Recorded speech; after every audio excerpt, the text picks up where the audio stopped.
everyone, welcome back to a brand new episode of Ball Talk with Chanel. If you're new here, hello, my name is Chanel, and every week we discuss the latest news and scores that's happened in sports. And let me tell you something, we have a lot that we need to discuss for this past week. We have the WNBA Draft this past Monday, we have the NFL Draft coming up pretty soon, we are in the middle of the NBA playoffs, and we also got some boxing news that we need to discuss. So we're going to be talking about all of that in this episode.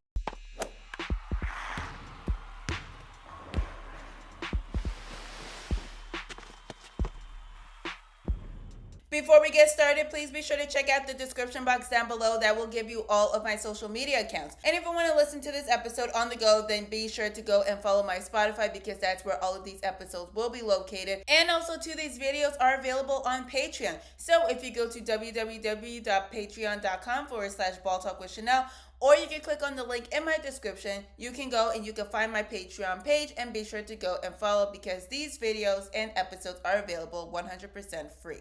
Now, with all of that, now let's get started and let's actually talk first about the WNBA. Because, like I mentioned beforehand, this past Monday we did have the WNBA Draft. Now, as a shock to absolutely nobody, AZ Foot went number 1 overall. She was selected by the Dallas Wings. Now, if you have watched my videos on TikTok and everything else, you know about my stance about what I thought that the Dallas Wings should do.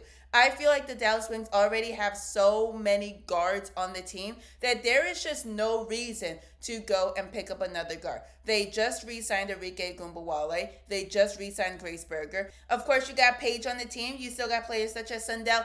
That team has so many guards and not enough players, or really not any players that can really dominate in the paint. And I mean, look, yes, they do have Lee Yuru, right, who I think is a very decent player. But honestly, they need a player that can truly, hit the boards, right? Dominate in the paint, right? Someone that you can really lob it up to. So that's why, for me, I thought that the Dallas Wings were going to pick up either Awa Pham or Lauren Betts. And truthfully, I would say Lauren Betts because of her size, with her being 6'7". So for them to go and pick up AZ, of course, I understand why they went and did that, right? Obviously, she was one of, if not the best player in women's college basketball this past season. And yes, people want to talk about how she didn't show up in the Final Four game and the Elite Eight game, everything else. Okay, fine. But take away those 2 games and just look at AZ Foot as a whole. She was one of the best players in women's college basketball for this past season. So yes, of course, it makes sense that she was going to be a top 5 pick. That should be a shock to nobody. What is shocking to me is that the Dallas Wings, who already got a lot of guards, decides to go and pick up yet another guard. Now, obviously, it could also be because of the fact of AZ and Paige wanting to play together. Obviously, we all know that they are together. But either way, I just don't know if AZ was the perfect fit for Dallas. I'm not exactly sure what they're going to do with AZ. If they're just going to do a 3-guard starting lineup, if they're going to have just AZ come off the bench for Enrique, what exactly are they going to do with AZ, I think is the biggest question. Because unless their plan is just to gut every single guard on the team, with the exception, of course, of Paige, Enrique, and Grace, and just keep AZ in on the bench, unless that is their plan, then them drafting AZ does not make any sense at all. It truly doesn't, because at the end of the day, what the Dallas Wings need, which is what I mentioned before, and they need a big. They need someone in that paint. They need someone that can clog up the paint and hit the boards. So, I mean, let's just see how this thing works out, because honestly, I think that this is going to be a decision that the Dallas Wings are going to heavily regret. But let me tell you about a team that I think got something cooking. Actually, 2 teams that I want to focus on. Let's start first with the Washington Mystics. Let me tell you something. The Mystics may be on to something. Here's why, okay? First round, they did pick up Lauren Betts, okay? Shocker to nobody. Okay, they also picked up Angela Dugalich, also from UCLA. Okay, so you have Lauren Betts, right? Like I said before, in 6'7", someone that could really clog up the paint. You got Angela Dugalich, who we saw already that she can shoot. And on top of that, too, they still got Georgia Amore, who should be coming back for this season because she tore her ACL, right? So that's why she didn't play last season. You still have Sonia Citron, who just had a really good season. I mean, arguably, she was one of, if not the best rookie last season. So that's why there was a big debate on who's going to win Rookie of the Year last season. You still have Kiki Iriafen. I mean, you just got so many good young players at that, right? You have so many good, talented young players on that team that, let me tell you something, that starting lineup, I think, is going to be really scary. Like, that is a team that I think, as long as they are coached correctly, as long as they're running the correct plays, I think this is a team that can keep up with the Aces, the Liberty, the Lynx. I think this is a team that can compete with the top of the top teams. Don't be shocked, honestly, if the Washington Mystics are a top 5 team next season. Don't be shocked, because the Mystics right now really do got something going. They really got a lot of young, talented people. And honestly, I think they had the best draft out of all of the teams.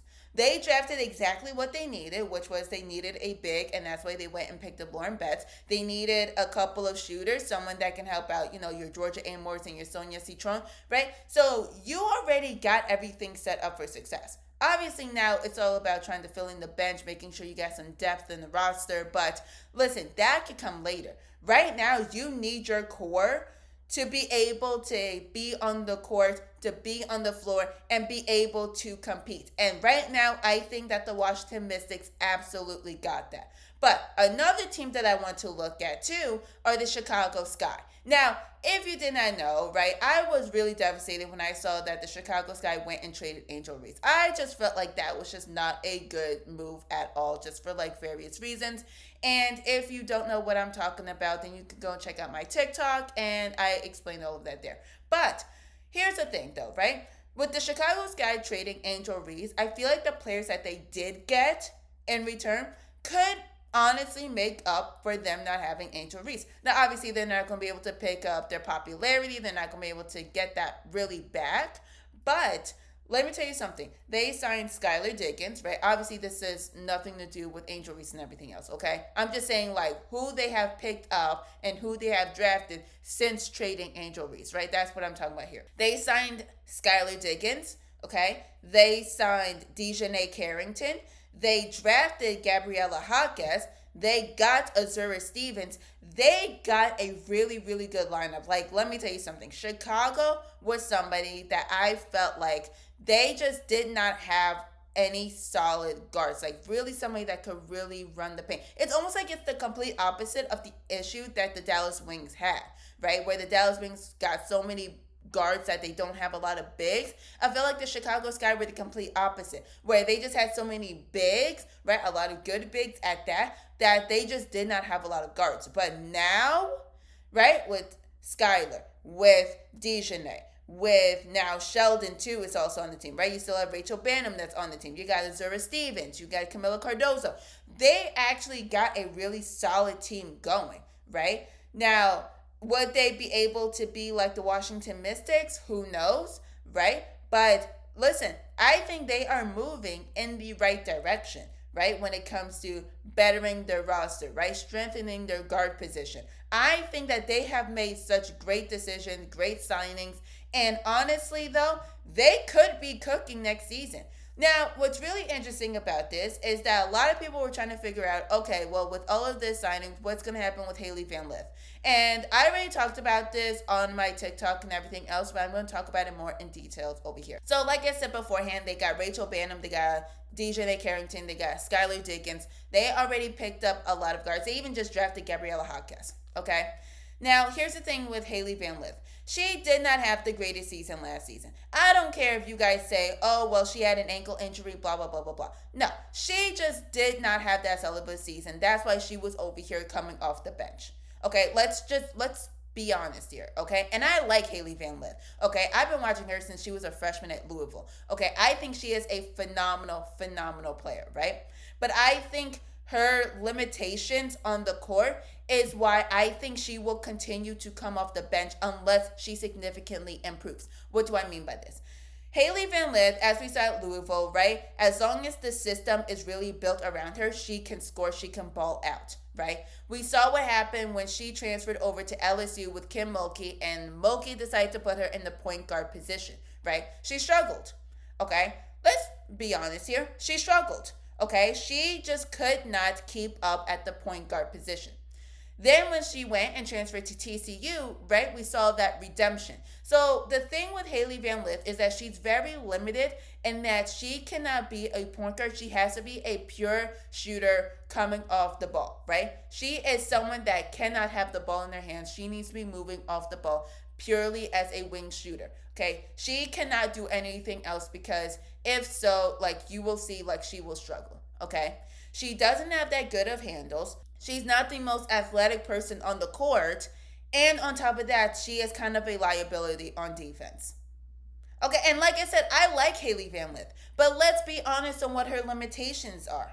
Okay, those are her limitations. So unless she significantly improves her defense, unless she significantly improves her position to where she can play point guard and shooting guard, right? She needs to have some sort of value like that in order to either be coming off the bench regularly or even make it onto that starting lineup. But without that, I just don't see Hailey really coming off the bench like that. I could see her being deep in the bench. I could see her either getting waived or I could even see her get traded.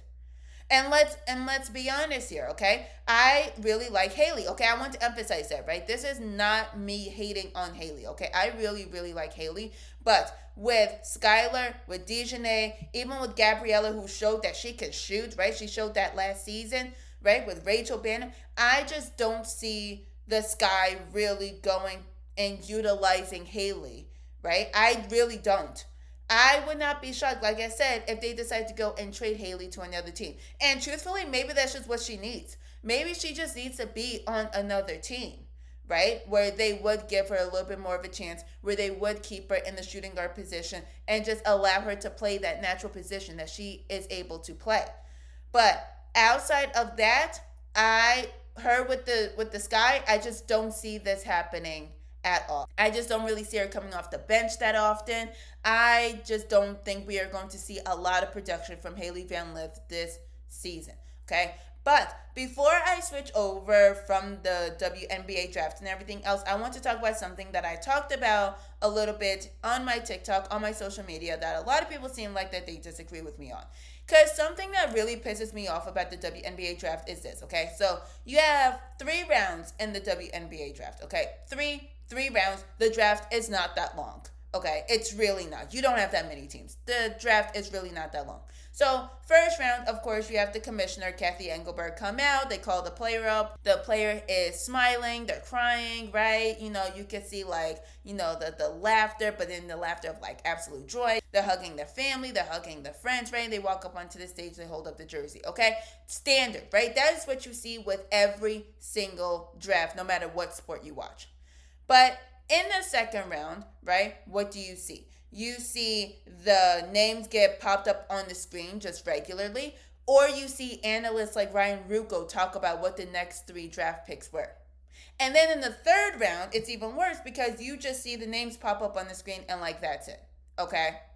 And a lot of people seem to disagree with me when I said that this is really disrespectful, and I just think that somebody, even if it's not Kathy, somebody just needs to go up onto the stage and call out the player's name. I don't care if that player is not there. I don't care if that player is on the other side of the world. Call out that player's name, okay? It's the least you can do, right? Call out that player's name, just like what they do with all the drafts. So a lot of people seem to disagree with me on this, and they were like, oh, well, this is what happens with every single draft, and look at what happened with Nikola Jokic. You know, he was drafted during a Taco Bell commercial, blah, blah, blah, blah, blah. Okay, let's start first with the Nikola Jokic example, okay? Yes, he was drafted during a Taco Bell commercial, okay? But listen to that key there. It was during a Taco Bell commercial. It was during a commercial. When these players here are getting drafted, there is no commercial going on. Okay, it's not like there is another commercial where there is another Nikola Jokic type of moment. This is purely, we actually left the commercial, okay, and there's nobody on the stage, and it's just Ryan Ruocco saying, oh, here are the next 3 draft picks that just happened, right? There is no commercial, okay? And actually, when you go and you rewatch it, they at least showed his name at the bottom, right, on the ticker, and they showed his name up on the screen, okay? And then that's when the analysts go and talk about Nikola Jokic. In the WNBA, there is no commercial, like I said beforehand. It's really just the analyst just being like, here are the next 3 draft picks, and then, like, that's it. Okay? Like, that is so rude, and that's what makes it different. Okay? That's honestly what makes it different, because when you even look at last year's draft, right? You even saw someone go up onto the stage and call the player's name, even when that player was not even there. The player was not there. The player did not go walk up onto the stage to go grab the jersey and the hat and everything else. No, the player was not there. They still went up onto the stage and called out that player's name. And that is exactly what I am talking about, okay? Even in the NFL, when you get to the 3rd, 4th, 5th rounds, they still go up onto the stage and call the player's name. Even when the player, again, is not even there, when they are not invited to the NFL draft, they still have their name called out. And that is exactly what I am talking about here. I just feel like the WNBA just needs to do better for their athletes, for the women that are there, right? Not only getting drafted, but if they are staying home, whatever it may be. I just feel like the WNBA needs to do better, okay? And just call out the player's name. That's all people ask for, is just call out the player's name, right? And not Ryan Ruocco, right? Not Andrea Carter. That's not what I'm talking about. I'm talking about somebody going onto the stage and calling out the player's name. Even if it's not Kathy, like I said beforehand. Even if you have, for example, like Tina Thompson do it, right? Or Sue Bird, or Diana Taurasi, right? Or Cheryl Swift. Somebody, just let somebody go up. You can even have fans go up and call out the players' names, okay? That, I think, will be a really cool experience, right? For a fan to be able to go up onto the stage at the WNBA draft and call out the names of whoever's going to be drafted for said team, right? You can even do that. But just go out and call out that player's name, just for some decency and to show respect to those players. It's all we ask for. It's literally all we ask for. Now, moving on away from the WNBA draft, let's actually talk about a couple of contract signings that actually has happened. Because there seems to be a little bit of confusion, so let's actually clear this up. So first, you saw that A'ja Wilson signed a 3-year, $5 million deal with the Las Vegas Aces. Okay? She is the highest paid player in WNBA history. Okay? And this is A'ja Wilson. Okay? She is someone that has won multiple finals MVPs, multiple WNBA MVPs. Okay? She has so many accolades to her name. She is the face of the WNBA. Whether you like it or not, she really is the face of the WNBA. She deserves that Supermax contract. Now, on the flip side, we also got news that Aaliyah Boston signed a 4-year, $6.3 million contract with the Indiana Fever.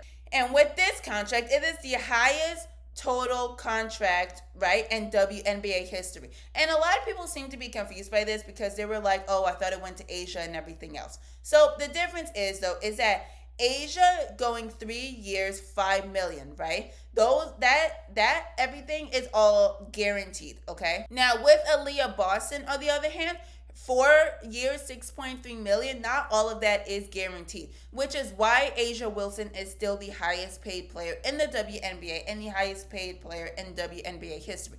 But because of the total value of the contract, that $6.3 million, that's what makes Aaliyah Boston's contract the richest contract in WNBA history. But what I would like to say, though, is I'm really glad that these women are getting paid the way they are. And this is why the WNBA CBA that was agreed upon was super important, okay? You need players like A'ja Wilson getting paid. So we need players such as Sabrina Ionescu to sign a 7-figure contract. contract. Nafisa Collier signed a 7-figure contract. We just heard about Arike Gumbawale signed a 7-figure contract with the Dallas Wings, right? And that's what made this new WNBA CBA super important. Not only because of the revenue percentage, but then also the increase in salary cap. So the women that deserve to get paid are getting paid.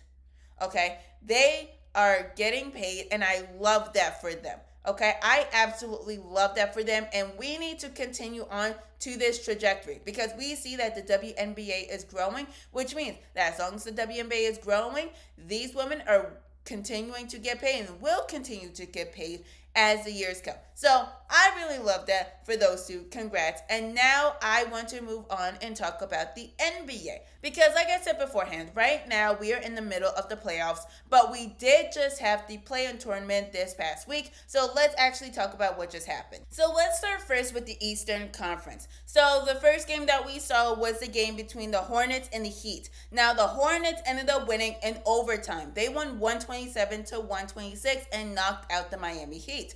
Now we did see a game winner by LaMelo Ball, right, where he had a layup in order to give Charlotte not only the lead, but it also allowed them to secure the win. And we also saw a big time game from LaMelo Ball where he dropped 35 and 10, but we also saw a big time game from Miles Bridges who put up 28 and 9. Now, what's really interesting about this game was the big controversy that happened. So let's explain. So LaMelo Ball, right, in overtime was going up for a layup and basically need Bam Adebayo in the back. Now, a lot of people felt like this was intentional, that LaMelo was playing dirty, and ultimately it came out that LaMelo was fined like tens of thousands of dollars for that incident. Now, allegedly, reports went and said that LaMelo tried to go into the locker room to go and apologize, but like we don't know if that's true or not. But ultimately, when you go and you look at that play, honestly, it did not look intentional.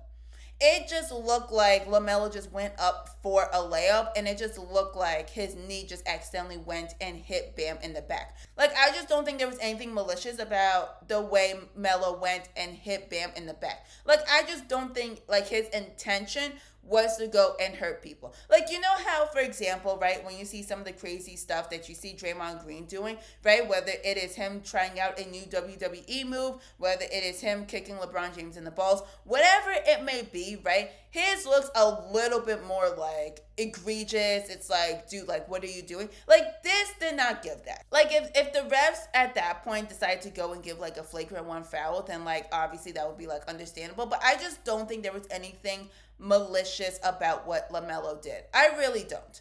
I don't know why people made it such a big deal because honestly, I just don't think there was anything malicious out of it. I truly think that was just like a pure accident, right? And it just so happened that Bam got hurt.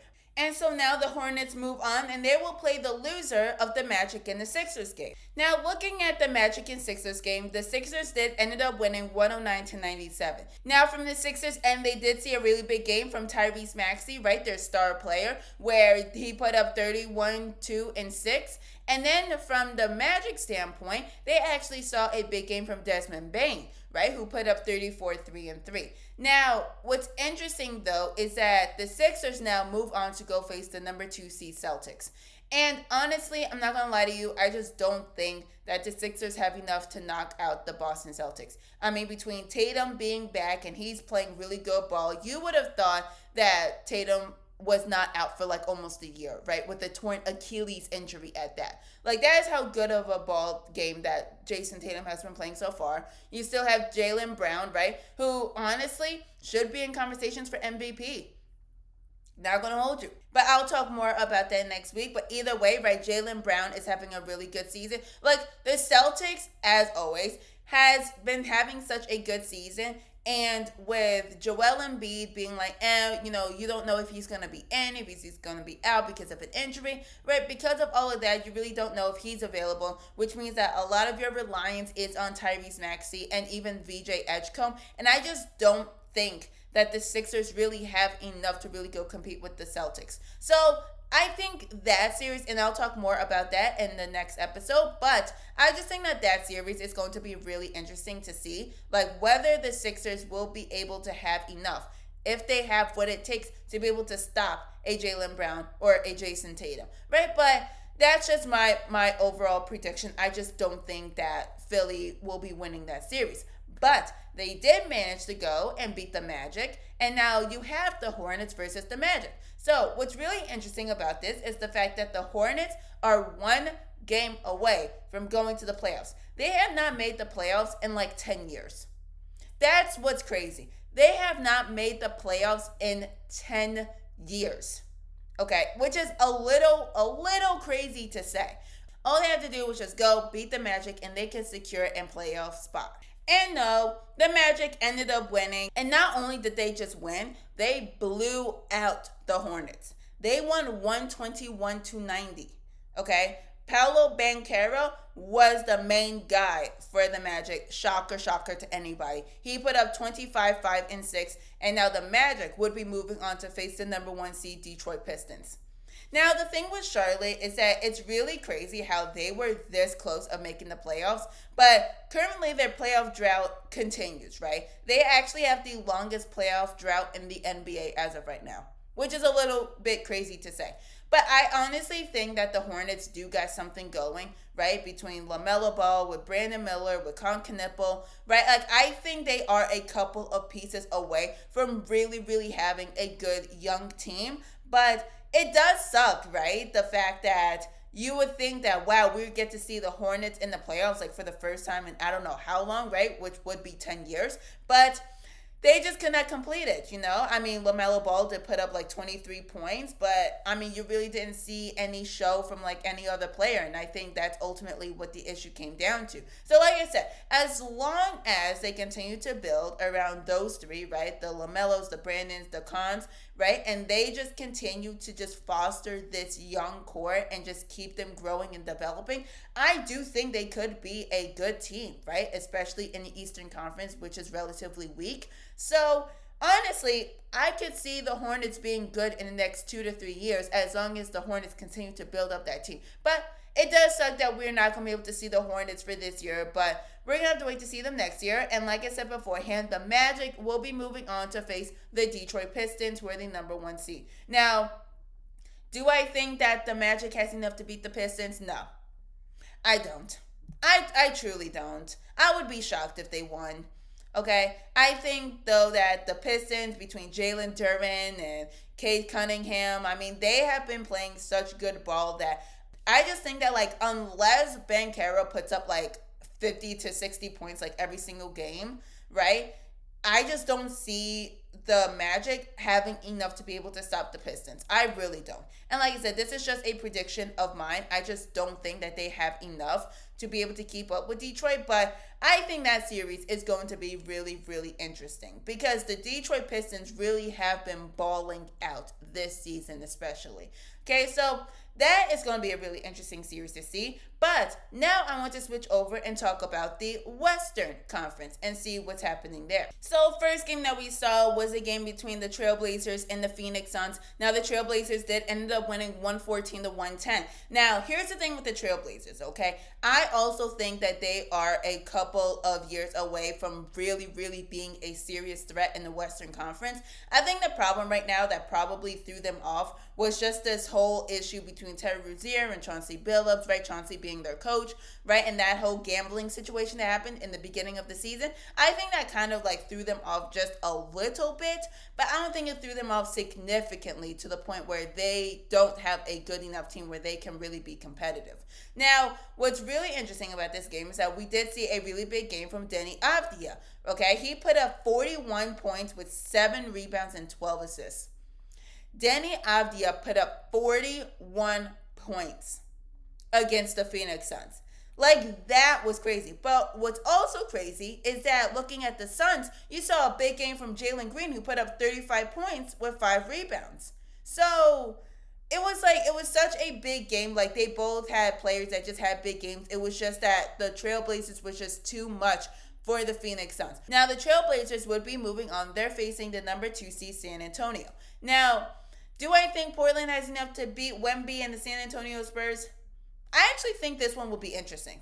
I do think so. I think that as long as you can really go and stop players such as Wemby, I think maybe, but like Yeah, never mind. No, I don't think they could. I really don't. I mean, you still got Stephon Castle, right, who's a great guard, a great defensive guard at that. You still have De'Aaron Fox. I mean, they really do got something going in San Antonio that I just don't know if Portland will be able to keep up. Now, do I think that San Antonio is going to sweep? No. I can see that series going to like 6 or 7.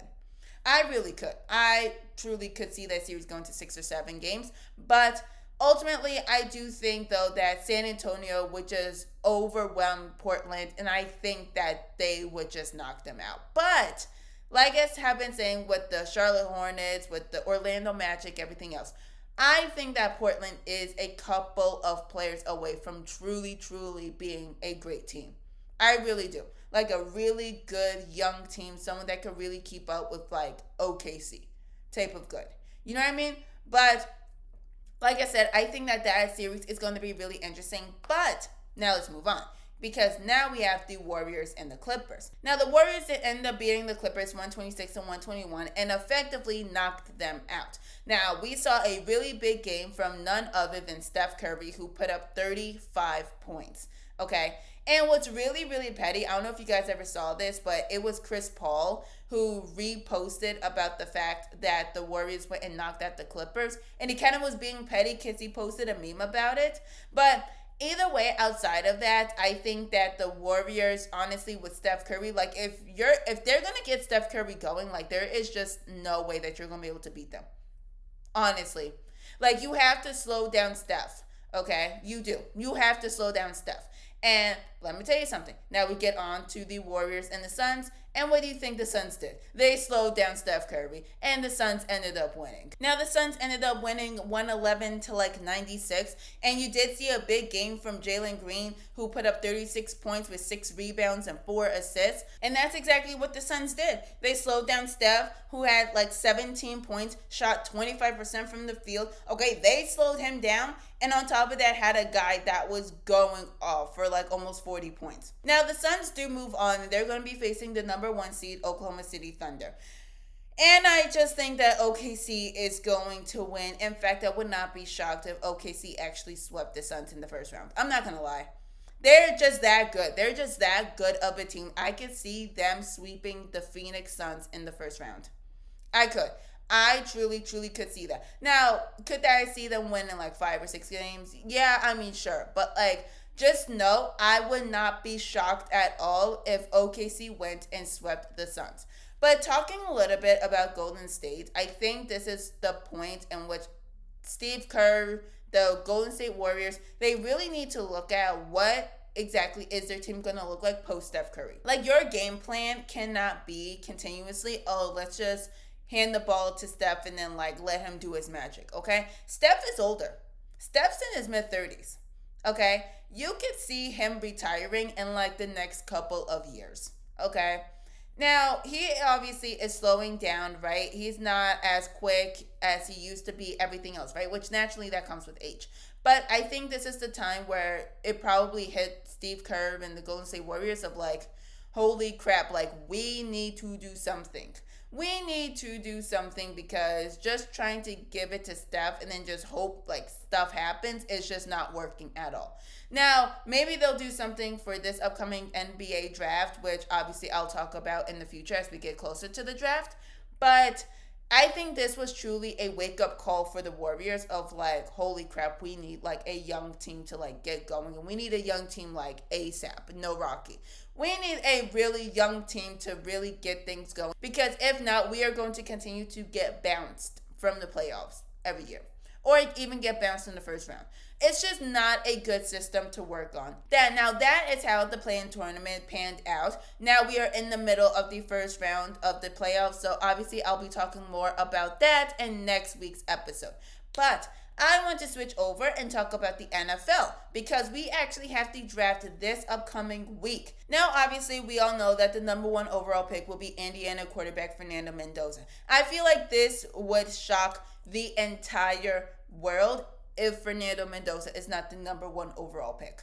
So everyone's kind of expecting like, okay, Indiana quarterback, right? He's going to be going in the first round. Okay, whatever. But I think after Mendoza is where it's going to get interesting.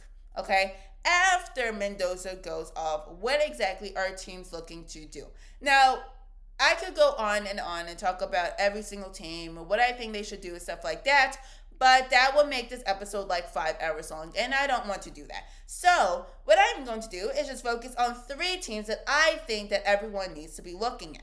So the first team that I think that everyone should be looking at are the New York Giants. So if you missed the news, the Giants actually traded defensive tackle Dexter Lawrence to the Cincinnati Bengals for a first-round pick. Now, ultimately, the Bengals' first-round pick ended up becoming the 10th overall pick. So right now, the Giants do have a 5th overall pick and a 10th overall pick. They have 2 top 10 picks for this year's draft. Now, looking at the Giants situation overall, okay, I think that they have a really solid quarterback that I think could fit into their system. They got a brand new coach in John Harbaugh.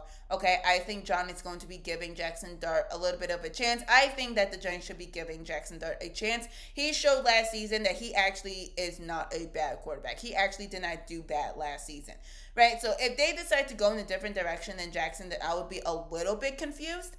But overall, we have not heard anything about Jackson Dart getting traded, everything else. So let's just assume that he is staying with the Giants. So you have a brand new head coach in John Harbaugh. You have Jackson Dart, right, as your quarterback. You have Cam Scatterbo, who honestly should be back for next season, right? Maybe not by week 1, but maybe by like week 7, week 8, maybe in like the middle of the season. You have Malik Neighbors, who had a season-ending leg injury last season. You know, the Giants just signed Isaiah Likely from the Baltimore Ravens. So, I mean, the Giants do got something going, right? Just as far as the offensive end, right? Now, on the defensive end, of course, you got Abdul Carter, right? Who didn't have really a standout season last season, right? But I think that production will improve for this upcoming season, right? But either way, I think that the Giants do got something going on, and they are currently in their rebuilding stage.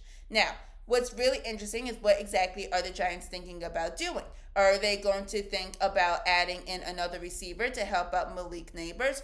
Are they going to decide to strengthen their defense and then wait till next year to strengthen their offense? What exactly are the Giants going to do? So what's really interesting was that I was looking at some mock drafts, and it looks like the Giants will be picking up Caleb Downs with their 5th overall pick.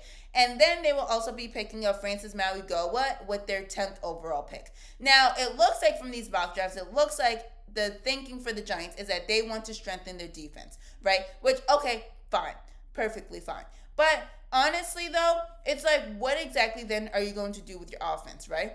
Is there going to be a reliance on, okay, you know, we have Isaiah Likely, we're going to give him a little bit more production, and Malik Neighbors should be back, so we're going to just keep him as the number 1 option. But I just think that keeping Neighbors there and then just not picking up other receivers to help him out, it's just going to force Neighbors to just not have that good of a season. And not to say it's because of the fact that Neighbors is not a good receiver, but purely because of the fact that teams understand that he is the number 1 option, and they will continue to double him.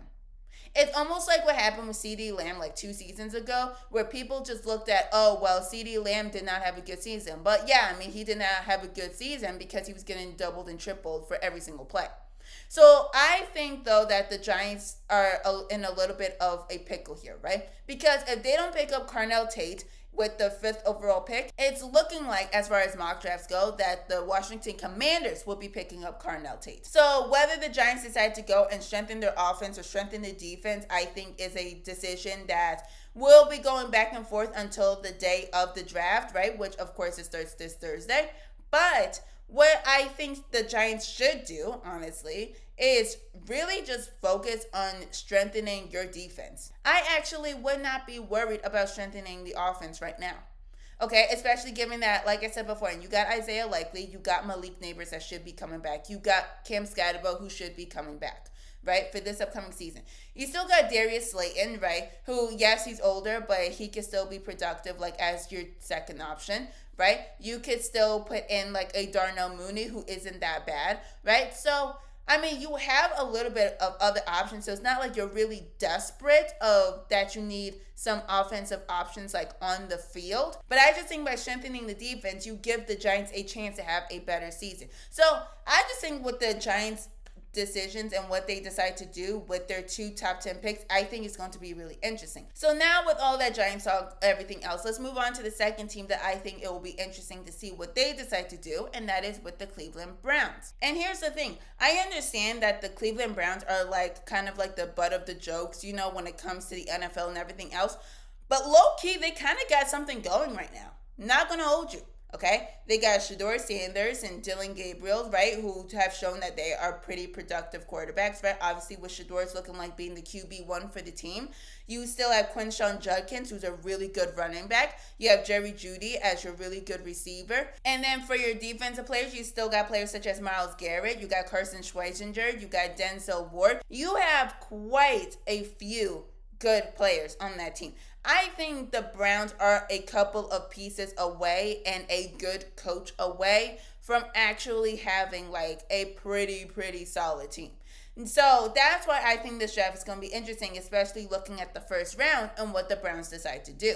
So it looks like the Browns are looking at picking up a cornerback, an offensive tackle, and also picking up a receiver. Now, strengthening the defense, obviously, is something that I think that the Browns should do because they really don't have a bad defensive team. They actually have a really solid defensive team, right? It's just that, you know, you can go and strengthen it. You can go make it better. Really go and focus on that pass defense, right? So whatever it may be, I think that is a really good option for the Browns to do is to not pick up another quarterback, right? Because they just don't need another quarterback, but really to go and strengthen that defense and then also add in a receiver that can help out Jerry Jeudy. Someone that can go in as a second option on the field. So I think the Browns may actually cook for this draft. But then again, it is the Browns, so I wouldn't be shocked if they made like a stupid decision.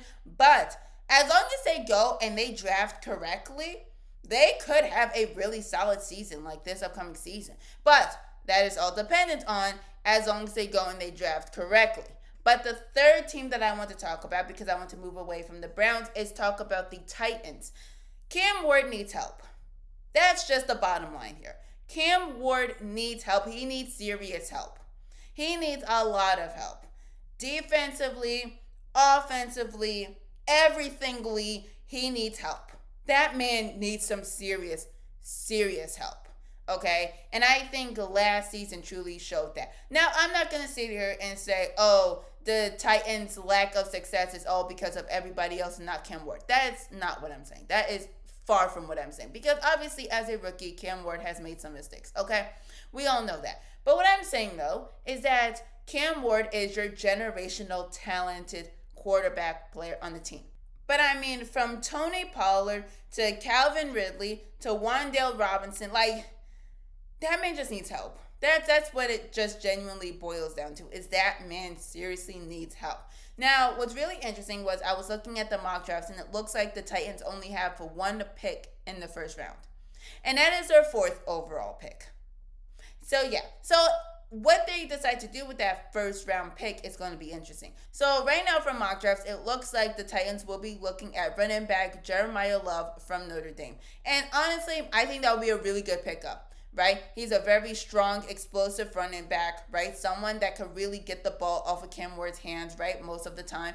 And you know what? You want to go get a running back? Yeah, we could go get a running back. But I think something else outside of that the Titans need to focus on is get an offensive line going. Get an O-line together.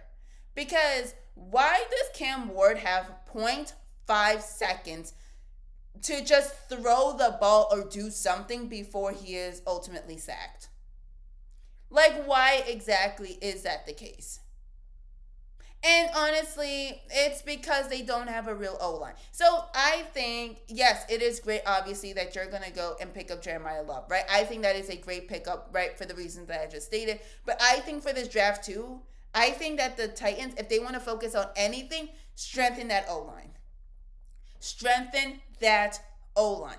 As long as you strengthen that O-line, then you can go and you can build everywhere else. But you can't do anything if you just don't have a good O-line. okay, there's no point in picking up like a Carnell Tate or a Makai Lemon or any other solid receiver that's in this year's draft. There is no point in picking those players up if you just don't have a good O-line. So I think something that the Titans need to look at first, because they're going to take a few years in order to be at that level of actually being like a solid team. Something that they need to focus on is just strengthening that O-line. And as long as they go and do that, then obviously then you could go and build on everything else. But like I said, the Titans only have one pick in the first round, right? I think it'll be interesting to see what they decide to do, but I would not be shocked if they go and picked up Jeremiah Love, because I think that's a really good pickup. Now, moving away from the NFL and everything else, let's actually switch over to the last topic of today's episode, which is all about boxing, because we have quite a few news that we need to discuss. So first one being that Christian Rock, right? And if you don't know who Christian Rock is, she is the baby mother and ex-girlfriend, whatever she is, of Blueface, okay? Whatever. She decides that now she wants to go into boxing. She is going to be making her boxing debut this Saturday in Philadelphia. Now, she will be fighting former wrestler Zenith Zion. Why? I have no idea. This is going to be a 3-round bout, like I said, located in Philadelphia. And I don't know why she decided to go into boxing. Maybe she just wants to try out something new. Maybe she's going for a check. Don't know. Don't care. But it's going to be interesting to see how this thing shows out, right? Does she have the skills? Does she have the stamina to be able to keep up? But like I said, I am going to be low-key intrigued to see how exactly she performs. So I will be watching that fight this upcoming Saturday. But let's actually switch over from Christian Rock and everything else. Alicia Baumgartner. She just fought and defeated Bo Mi Ray Shin, okay, to retain that unified lightweight title. Now, obviously, she was very dominant in the first 5 rounds, right? But then we saw Bo go and take over in that 6th round, in that 7th round. And then Alicia went and locked in, and she locked in for the next 3 rounds, okay? So she put on a very, very good fight. And guess who she called out? She called out Katie Taylor, and she called out Amanda Serrano, okay? Now, here's the thing, okay? Now, Katie and Amanda have been fighting for like 20 years, so everyone kind of knows that they're at the end of their career. So whether they're going to be willing to kind of like go out and fight someone like Alicia, is up in the air. That's just something we're going to have to wait to see what the news is on that. But I think of the two, I think you'll probably see something from Katie Taylor before you see something from Amanda Serrano. I think Amanda honestly is like done. And as she should, right? She's one of the biggest names in women's boxing. And honestly, I would not be shocked if Amanda decided, I'm going to retire. Now, Katie, on the other hand, she does have another fight coming up relatively soon, right, in Dublin. But I think that of the two, I think it'll be Katie that'll answer before Amanda. But let me tell you something. An Alicia versus Katie fight would be a great fight. I think an Alicia versus Amanda fight would be great as well. But a Katie versus Alicia fight, oh my goodness, that would be so great. So I really do hope that this fight does happen. But like I said, we're going to have to wait and we're going to have to see what happens. Now, moving away from that, it's looking like we are going to be seeing Ryan Garcia face Conor Benn in August. Now, this fight is all in advanced negotiations, okay? So this fight is not completely finalized.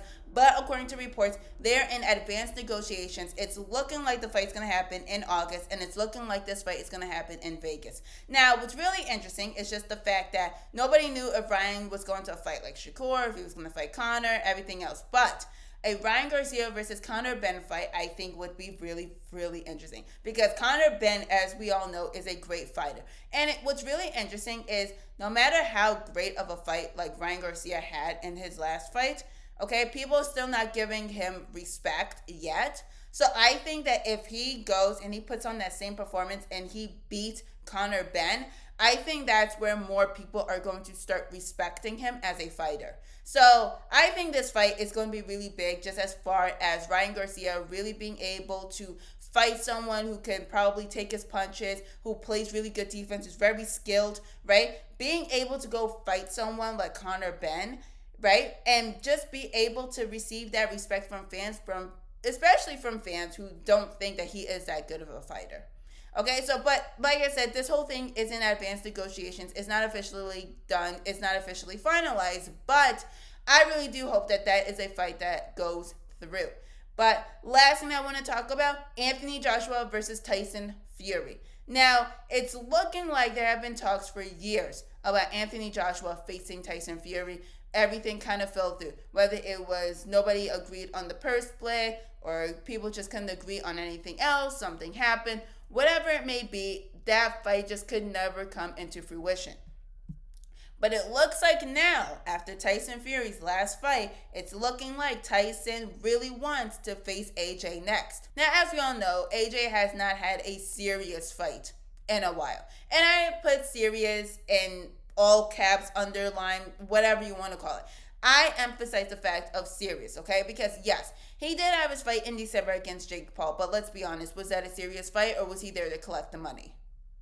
Exactly. So, Anthony Joshua has not had a serious fight in like over a year, okay? It's been about a year and a half since he had a real fight.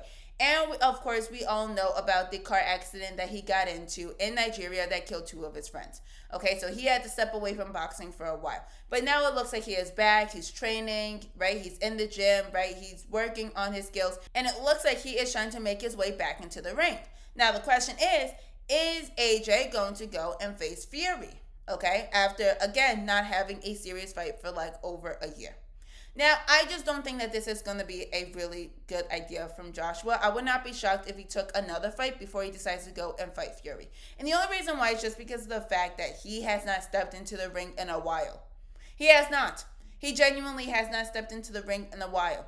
So I think that for Joshua's sake, right, and to get himself back into the groove of being in the ring, I think he needs a tune-up fight. I do. I think he just needs a tune-up fight. Whether it is going to be him versus Deontay Wilder, or maybe if it's him versus somebody, whoever it may be, he needs a tune-up fight before he goes in against Tyson Fury. Because let's be honest, if he just goes in immediately and decides that he wants to go and fight Tyson Fury, it's not going to be a pretty fight for him. At least I don't think. I just don't think it would be pretty at all. So let's see what Anthony Joshua decides to do. Is he going to take this fight against Tyson Fury and just take it immediately, right, to where they could be fighting at the end of the year?